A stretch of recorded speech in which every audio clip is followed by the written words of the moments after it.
Guys, I mean, we're on Biden watch. I just headlined this, but Axios reported that top Democrats believe Biden could withdraw from the race as early as this weekend. I mean, knocking on wood, folks, because the polling continues to show Biden losing ground in 14 states, making swing states into states that should not be swing states, because people have deep concerns about his ability to serve another 4 years. And it's not the policies. In fact, a lot of what he's been rolling out recently are things I vehemently support, like a cap on rent increases at 5%, which was something he came out with recently, like canceling medical debt.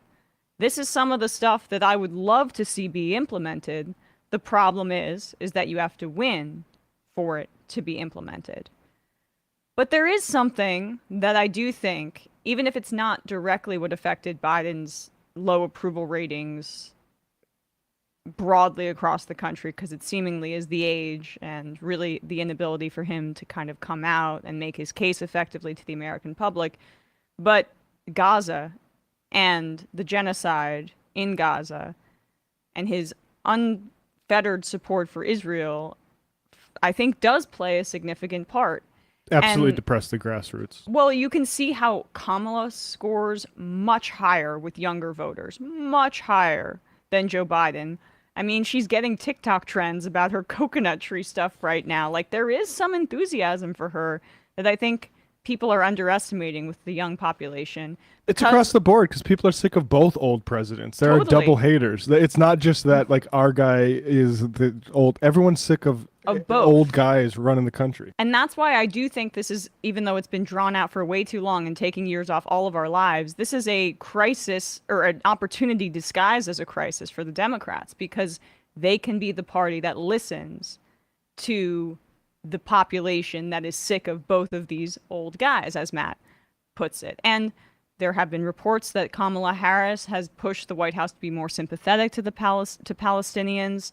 There have been reports that she might be better on this issue as it relates to Israel and Palestine, and we shall see. But in the midst of this, Israeli lawmakers passed a resolution opposing Palestinian statehood. This is the first time the Knesset has done so, but this is formalizing what we know has been their position for quite a while.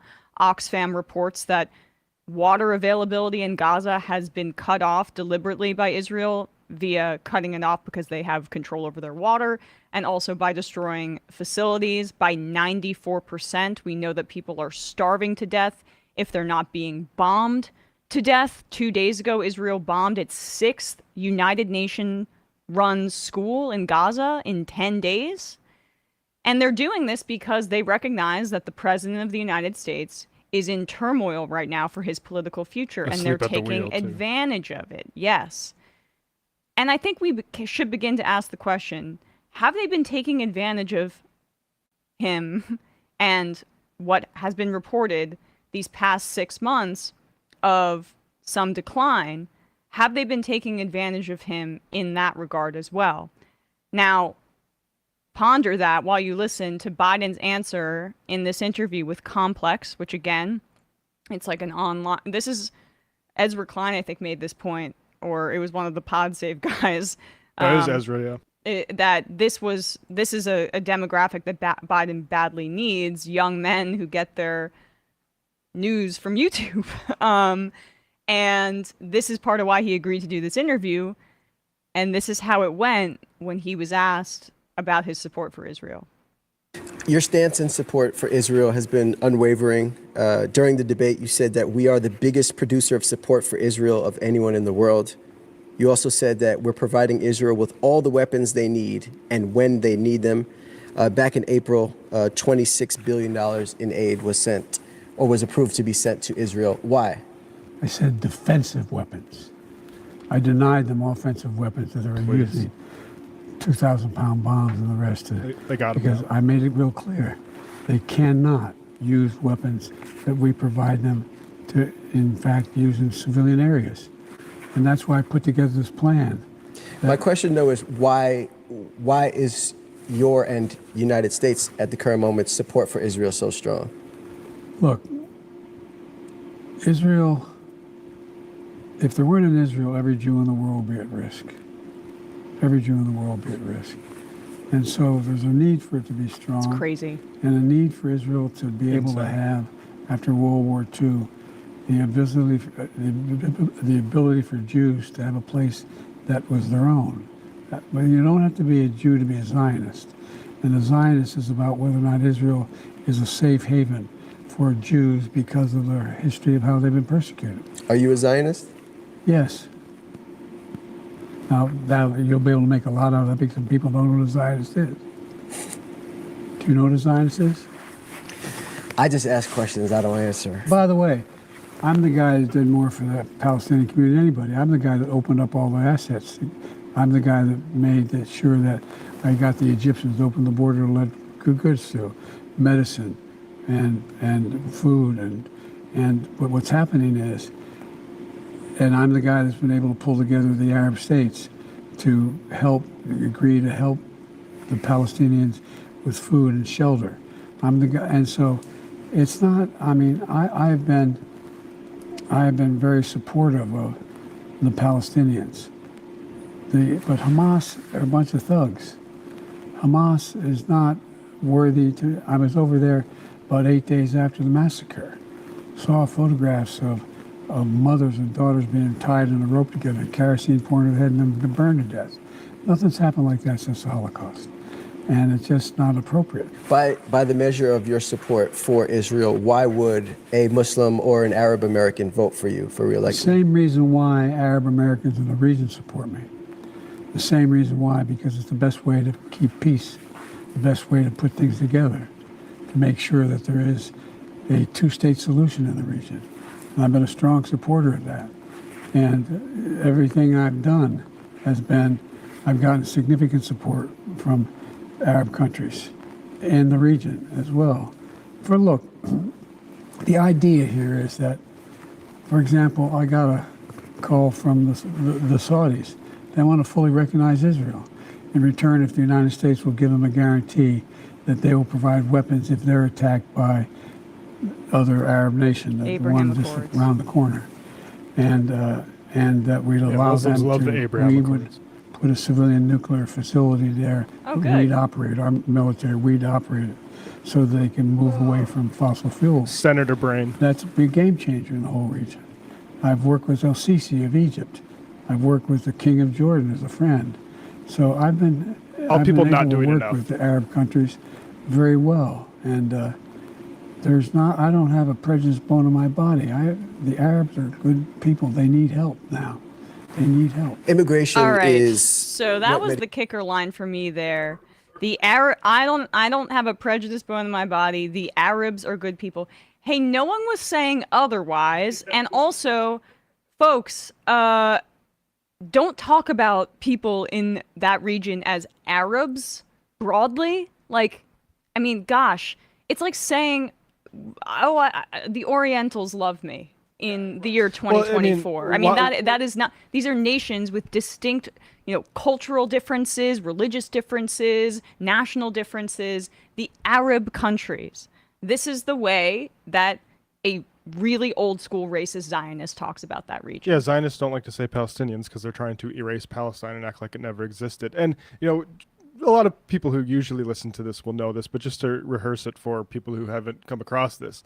What is a Zionist? Is it just merely people who think there should be a safe space for Jews after the Holocaust? Like, no, I think we all agree that there should be maybe lots of safe spaces, including the United States of America, for instance. Yep. But actually what Zionism is that there should be an exclusive nation with a goal of Jewish demographic superiority in terms of more numbers of Jews in a part of the world where that needs to be constructed through ethnic cleansing and genocide. That's what we are seeing, and that's why people object to Zionism. It'd be one thing if it was just, there's a lot of Jewish people in Palestine, post World War II, and actually America and Britain aren't taking refugees, so I guess they have to go to Palestine. It'd be one thing if it was one democratic state where everyone has equal voting rights, but there was too many Palestinians there, too many non-Jews there to construct a Jewish nation. So that's why we had the Nakba and the 75 years since. And like it's so and the continued occupation, because Exactly. in reality, the populations of Palestinians and Israelis within Greater Israel, which I refer to as East Jerusalem, the West Bank, and Gaza, areas that Israel controls but has Palestinians in them, it's basically 50-50. So it does threaten the notion of it being a Jewish ethno-state, but we don't believe in building up walls. At least we shouldn't, but well, we used to be seemingly the tear down the wall people. Now we're build the wall. now we're people. build the wall to maintain an ethnic purity in a nation by expelling people violently. No, how about the 7 million and the other 7 million live together in a pluralistic society, which it's not some fanciful notion. We know, and that's part of what's supposed to be, what are supposed to be American values, is that pluralistic societies where people live side by side help break down bigoted and racial barriers because there becomes more understanding. We have played Avi Shlaim. Avi Shlaim, but also testimonies from settlers and other religious Israelis, including that young man on TikTok who said, I decided after a Palestinian speaker came to my class to go see where he lived, and he understood immediately why there has been this immiseration. And so the reality of the situation is that Biden's mentality, whether it be the fact that he doesn't seem to fully grasp how Netanyahu has been manipulating him this entire time. That's really my thesis on this. Or just the fact that he's not in a position at this point in his life to adjust his worldview. It's imposing an extremely racist, retrograde, colonialist vision onto the Middle East, which is going to have long-term ramifications beyond the wholesale slaughter of women, children, and men who they just say they're combatants, and put them in torture chambers and starve them to death. I mean, this is unfortunately his legacy, and it would behoove him to, at least for people who aren't already, you know, as steeped in this as we are, to step aside gracefully so that it's not this as a part of his legacy, and also delivering us Donald Trump with majorities in the House and the Senate and unchecked power. Yeah, That is the reality that we're facing. This is a at big this part of his moment. legacy and a big part of the problem he's going to bequeath to whoever the successor of him is. Yeah, and then one more aesthetic point. This is also the problem with his campaign. I'm the guy. I'm the guy. I'm the guy. I did this. Senator brain, though. It's like, it's him saying, like, what about NATO? It's like, you've been a senator for 50 years. You don't know what normal people care about. Most Muslims aren't like, well, if Sisi says so, I guess I'm cool with it. Like, what are you talking about? No, there is an understanding that many of these anti-democratic leaders in the Middle East, which Great Britain and other colonial powers carved up for our own interests, are put in place to be clients of the United States. Collaborators. That's a better word for it. And that's why when we talk about promoting democracy, I mean, I didn't even, he just casually says, well, we want to give Saudi Arabia nuclear capabilities. Don't worry. There you go, Muslims in America. Don't worry, Muslims in America, but also we'll be monitoring it. This is a continuation also of a Trump era policy. And that's the thing that is just so disheartening about this all.